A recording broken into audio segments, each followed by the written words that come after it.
তীব্র গরমে অতিষ্ঠ দেশবাসী। বৃষ্টির আশায় ক্ষণ গুনলেও নেই স্বস্তির খবর।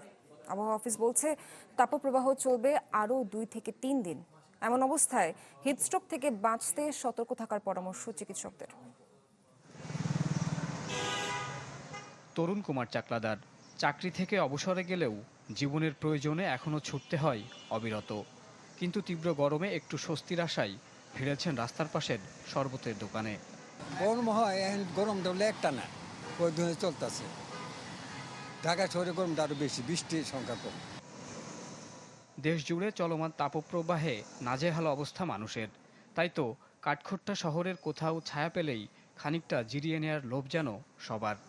ঈদ শেষ করে যখন ঢাকায় আসছে, বিভিন্ন কাজে মানুষ যাচ্ছে, কিন্তু অনেক কষ্ট হচ্ছে এই গরমের জন্য। তো অ্যাক্টিভ নিয়ে গেলে আধা ঘন্টা জিরানি লাগে, অনেক কষ্ট, গরম বেশি অনেক। স্বস্তির বার্তা নেই আবহাওয়ার পূর্বাভাসে। অধিদপ্তর বলছে চলমান তাপপ্রবাহ চলবে আরও 2 থেকে 3 দিন। চলতি মাসের দ্বিতীয় সপ্তাহে দেশের বিভিন্ন স্থানে বৃষ্টির সম্ভাবনা রয়েছে, তবে কমবে না তাপমাত্রা।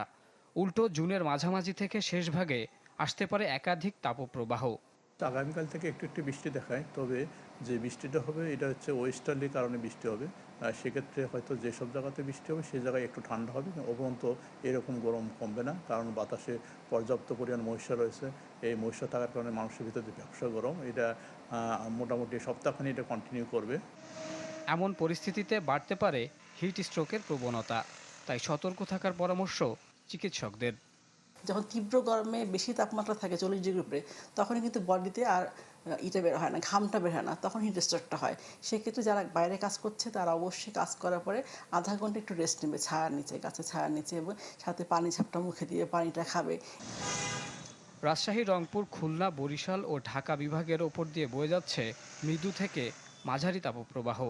আর আর্দ্রতা বেশি থাকায় অনুভূত হচ্ছে ভ্যাপসা গরম। মোহাম্মদ শফিক, চ্যানেল 24, ঢাকা।